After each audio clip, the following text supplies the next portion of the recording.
And I played Armored Core Fires of Rubicon.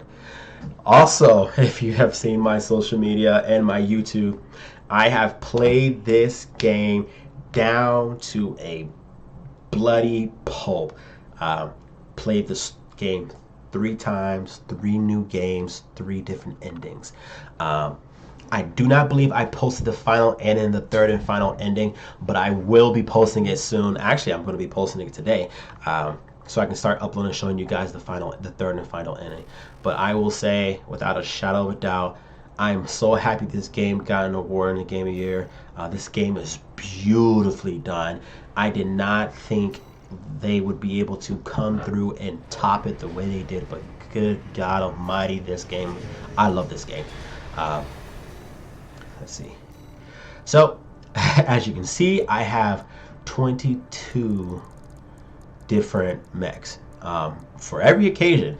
Obviously, this is my first one. Oof, God bless my soul, when I was trying. And then I made a guy full of speed. And then I made a tanker.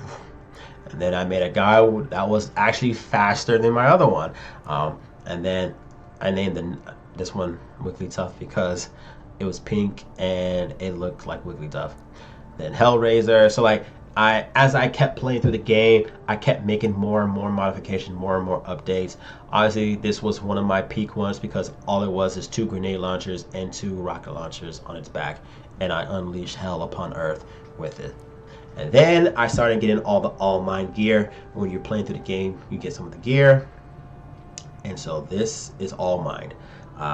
I love all mine. And then once you start getting the Research Institute, Rubicon Research Institute, I started upgrading that. And then as you can see, as the game kept blowing, new game after new game, I just kept modifying and upgrading. And for every different occasion, I really did try to like think of a scenario and then gave me pretty much an AC unit that can handle it. Shark bait, I do love shark bait. Shadow, and then finally, and I think personally this is my favorite one, is Mercy. This is the best setup I have ever done. So premise of the game is you're a mercenary, you land on this planet Rubicon, and you're doing mercenary jobs. But as you're going through the game, you're realizing that corporations obviously have hidden agendas, and your handler, who is Walter, has a purpose for you on this planet. And then as you continue to go through it, spoiler alert, you find out that Rubicon was used for mining for energy. Something happened. It was caused the Fire of Ibis 50 years ago, pretty much destroyed everything on the planet, and now you're trying to prevent that with handler Walter.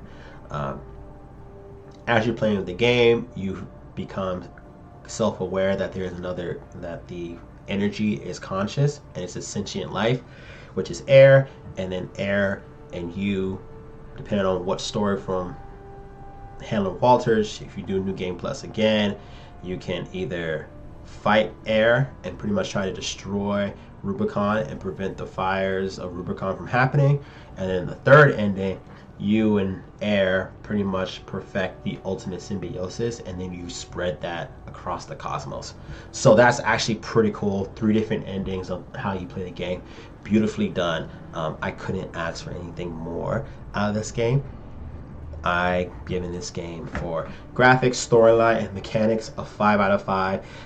Mechanics absolutely hard when you are first starting, and the bosses are like Elden Ring, God-breaking hard. For no reason, you can fly through an entire mission, and once you get to that end chapter boss, they will murk you and remind you that you are trash on their feet. So as you can see, that's why I have so many AC units. For every boss or every occasion, for every mission, I had to think outside of the box and modify. So that was so good. The storyline constantly changed after each new game. So a lot of the missions are the same, but then you'll get these like alternate missions where certain things were changing within the same mission. And so that's what made it even more interesting. You're like, oh, I don't remember that in this mission. So it constantly had me engaged in trying to figure out like what's really going on, what's this other side of the story. And then the graphics were so beautifully done. Voice acting was amazing. Like I couldn't ask for anything more from this game. So I'm definitely going to give Armored Core 6, The Fires of Rubicon, 5 out of 5. Obviously, and if you guys seen the Game of the Year awards this year, Armored Core 6, Fires of Rubicon was on there, and I couldn't ask for it. I was super, super happy. So yeah, that is Armored Core 6. So with that,